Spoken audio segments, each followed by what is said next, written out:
Kumusta kaibigan? Ang kwento na ating itatampok ngayon ay ang movie na The Brain Man. Ngunit bago natin ito simulan, ay maaari ba akong makahingi ng pabor?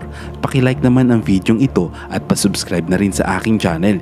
I-click mo na rin ang notification bell. Muli maraming salamat kaibigan. Nagsimula ang kwento sa pagpapakita ng isang babaeng psychiatrist na nagngangalang Dr. Mariko na naglalakad patungo sa exit ng istasyon ng MRT.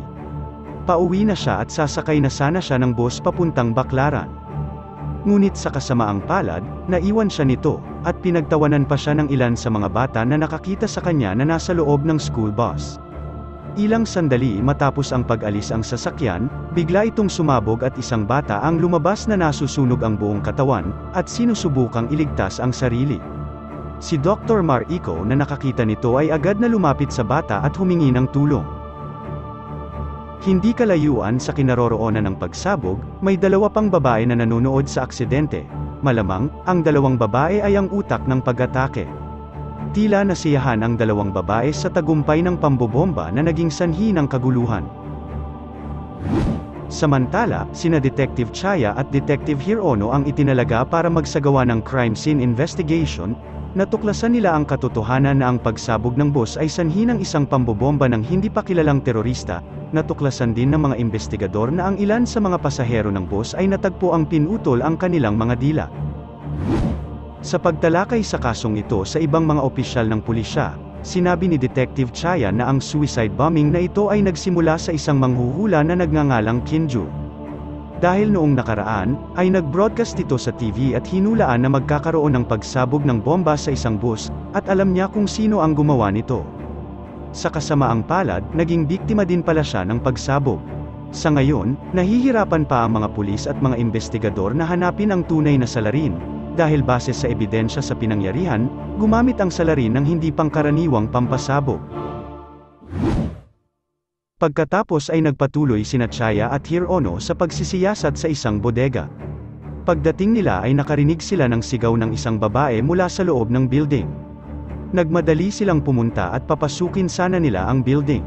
Ngunit nang buksan ni Hirono ang pinto, biglang may sumabog na bomba at tumilapon siya. Maingat na pumasok si Chaya sa bodega na katatapos lang sumabog.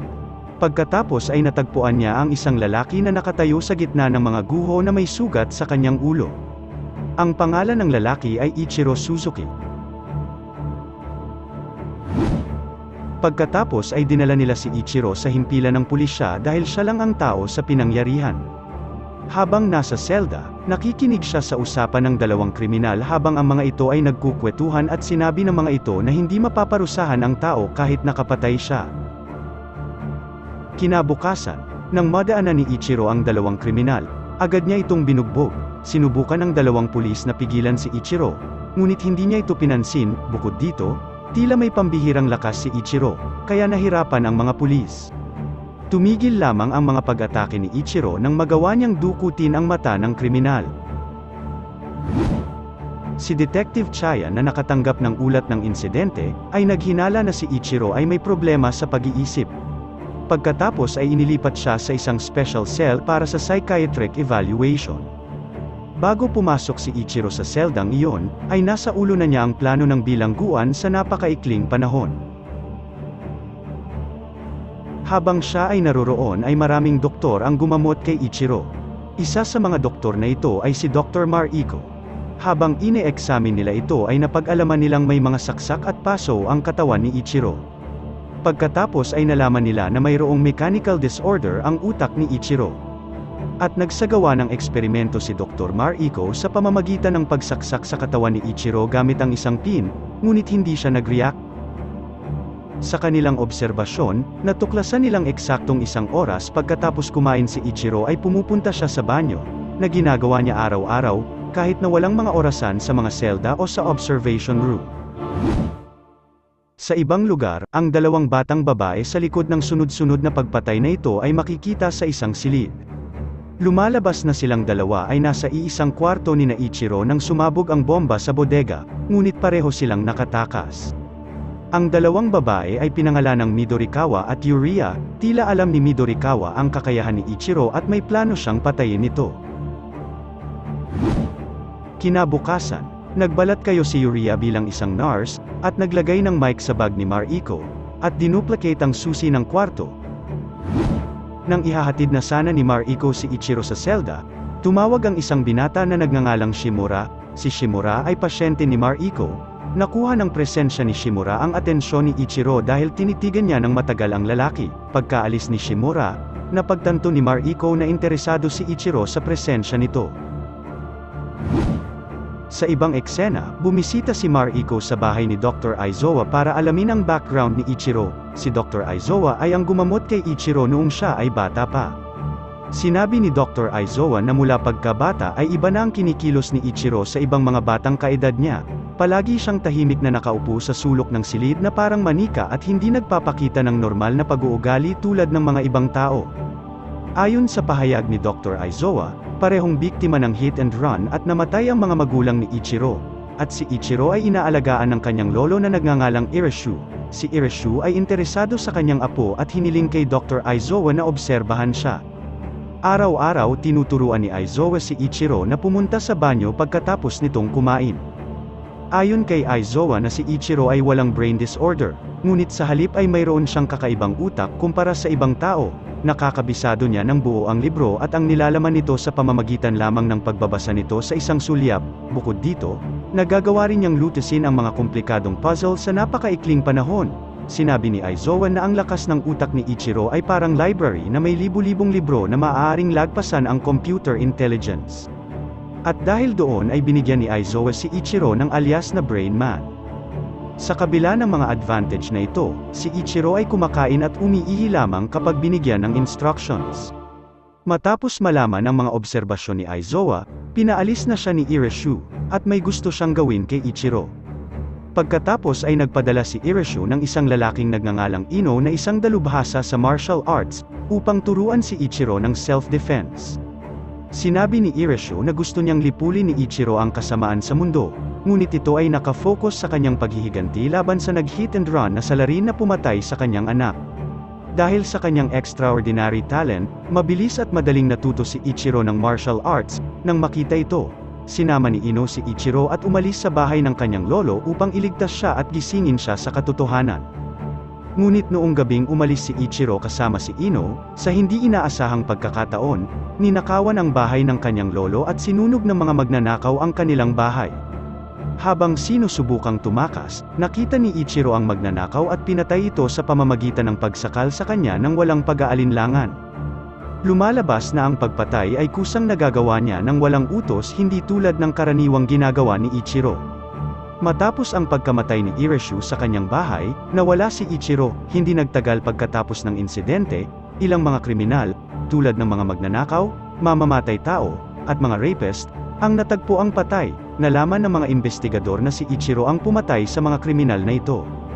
At dahil sa mga nalaman niya, naisip ni Chaya na hindi si Ichiro ang suicide bomber sa boss noong isang araw, ngunit sa halip ay sinusubukan niyang patayin ang tunay na salarin na nagsagawa ng pambobomba.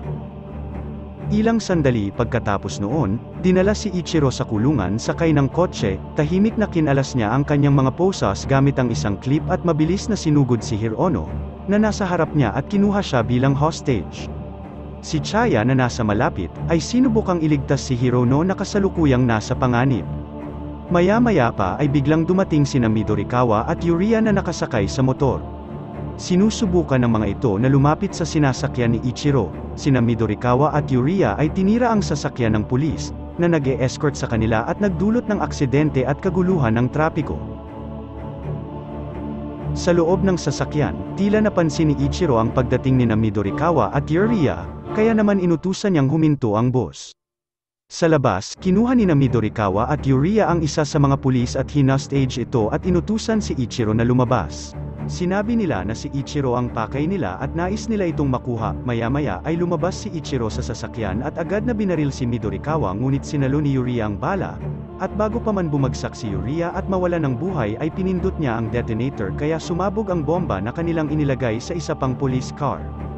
Ang isang malaking pagsabog ay naganap, at sa kabilang banda ay nakaligtas si Midorikawa. Pagkatapos ay nagmadali siyang tumakas sakay ng kanyang motor. At bilang resulta ng pag-atake, kinailangan namang ma-hospital ni Hirono dahil sa kanyang natamong pinsala. Habang nasa ospital, si Mariko, na nasa banyo, ay biglang inatake ni Midorikawa. Pagkatapos ng pag-atake, ang mga ilaw ng ospital ay biglang namatay, at isang serye ng mga pagsabog ang sumira sa ilang bahagi ng ospital. Nang magising si Mariko, nakatali na siya sa isang silid na may bomba sa buong katawan. Ang lahat ng ito ay ginawa ni Midorikawa para makuha ang atensyon ni Ichiro. Si Midorikawa ay naglagay din ng mga bomba sa bawat pipeline ng ospital. Samantala, ilang mga pagsabog pa rin ang nangyayari sa ibang bahagi ng ospital. Si Chaya at ilan pang mga pulis ay nagsimulang hanapin ang lokasyon ng iba pang bomba. Biglang sinabi ni Ichiro na ang mga bomba ay itinanim sa lahat ng bahagi ng ospital, pagkatapos ay sinabi niya na nais niyang pumunta sa control room. Naghinala si Chaya na baka si Ichiro ang may pakana ng mga pagsabog. Gayunpaman, ayon sa kanyang kahilingan, inihatid pa rin ni Chaya si Ichiro sa control room. Pagdating nila sa control room, nakita nilang nakatali si Hirono sa isang upuan na may bomba sa buong katawan. Biglang nagring ang phone ni Chaya, sinabi ni Midorikawa na gusto niyang patayin si Ichiro, at nagbanta siyang magpapasabog ng isa pang bomba kung hindi nila ibibigay ang kanyang kahilingan. Sinabi ni Chaya na mayroon siyang bomb disposal team at hindi na kailangang sumuko kay Midorikawa. Gayunpaman, napatay ang bomb disposal team na tinutukoy ni Chaya dahil sa hindi inaasahang pagsabog ng bomba. Kaya pakiramdam niya ay wala siyang pagpipilian, inatake ni Chaya si Ichiro, at isang matinding labanan ang naganap sa pagitan nila. Si Hirono, na sinubukang pigilan ang laban, ay ibinagsak ang sarili kaya't sumabog ang mga bomba sa buong katawan niya. Namatay kaagad si Hirono. Samantala tumakas naman si Ichiro habang nagluluksa si Chaya, at agad na pumunta sa lugar na sinabi ni Midorikawa. Sa lugar na iyon, si Midorikawa, kasama si Mariko, ay nasa kotse. Pagkatapos ay pinatakbo ni Midorikawa ang kanyang kotse nang napakabilis at nais na patayin si Ichiro. Ngunit si Ichiro na may kakaibang lakas ay hindi agad-agad nagpatalo at bumangon muli pagkatapos ng unang pag-atake ni Midorikawa. Si Midorikawa ay muling ibinangga ang kanyang sasakyan kay Ichiro. At muli, hindi siya namatay sa pagbangga. Si Ichiro, na mistulang superhuman, ay may mataas na limitasyon para hindi makaramdam ng sakit at inutusan siya ng kanyang utak na magpatuloy na mabuhay. Ngunit sa pagkakataong iyon ay hindi na kaya ng kanyang katawan. Muli na namang pina-address ni Midorikawa ang sasakyan at babanggain si Ichiro. Sa sandaling iyon ay biglang hinila ni Mariko ang brake lever at sumalpok ang kanilang sinasakyan, at bumangga at nawala ng malay saglit si Midorikawa. Ang pagkakataong ito ay sinamantala ni Ichiro para salakayin si Midorikawa, pagkatapos ay kinaladkad niya si Midorikawa hanggang sa dulo at sinakal. Sa hindi inaasahang pagkakataon, bumaba si Mariko sa sasakyan at sinigawan si Ichiro na huwag patayin si Midorikawa. Sinabi niya kay Ichiro na hindi siya mamamatay tao. Gayunpaman, ninais ni Midorikawa na pasabugin ang bomba sa katawan ni Mariko sa pamamagitan ng pagkuha ng detonator sa kanyang bulsa. Akmang pipindutin na ni Midorikawa ang button, biglang may tumama sa kanyang katawan para ito ay huminto. Lumalabas na ang pagbaril ay gawa ni Chaya na nagawang makahabol sa kanila. Lumapit si Chaya kay Midorikawa at binaril siya ng ilang beses, pagkatapos noon ay itinutok niya ang baril kay Ichiro na nakatayo sa tabi niya, at nang kinalabit ni Chaya ang kanyang baril, ay hindi ito pumutok dahil naubos na ang bala nito. Nang makita iyon, hindi na nagsalita pa si Ichiro at iniwan si Chaya at Mariko. Sa ibang eksena, makikita si Shimura na naglalakad sa ulan, may bitbit siyang package at papunta sa isang bahay. Sa ibang lugar, si Mariko na nakaupo sa tabi ng kanyang laptop ay biglang nakatanggap ng mensahe mula kay Ichiro na nagsasabing may papatay sa kanyang pinakamahalagang pasyente. Tumakbo si Mariko sa ulan at lumapit sa isang bahay na hindi kalayuan sa kanya. Kinalampag niya ang pinto ni Shimura at nakita niyang nakapatay ang mga ilaw nito. Sinigaw ni Mariko ang pangalan ni Shimura at natagpuan niyang patay ito na nakahiga sa isang silid. Nagulat siya sa nakita niya, tapos parang may narinig siya. Nalaman ni Mariko kung saan nanggaling ang tunog at nakita niya ang isang bata na nagtatago sa bathtub ni Shimura. Doon ay napagtatto ni Mariko na pinaplano ni Shimura na gawing susunod na biktima ang bata. Kinabukasan, Nakipag-ugnayan siya kay Ichiro at tinanong ni Mariko kung paano nalaman ni Ichiro na si Shimura ay papatay ng tao.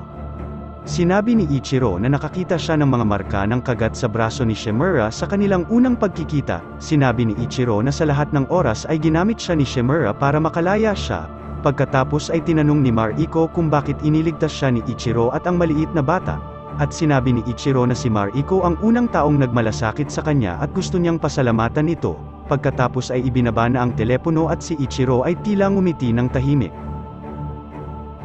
Sana'y nagustuhan mo kaibigan ang kwentong ating itinampok. Kung magkagayon, ay baka naman pwedeng pakilike ang videong ito at pasubscribe na rin sa aking channel. Kung hindi mo naman ito nagustuhan, ay pwede mong pindutin ang dislike button ng 2 beses para makasigurado ka.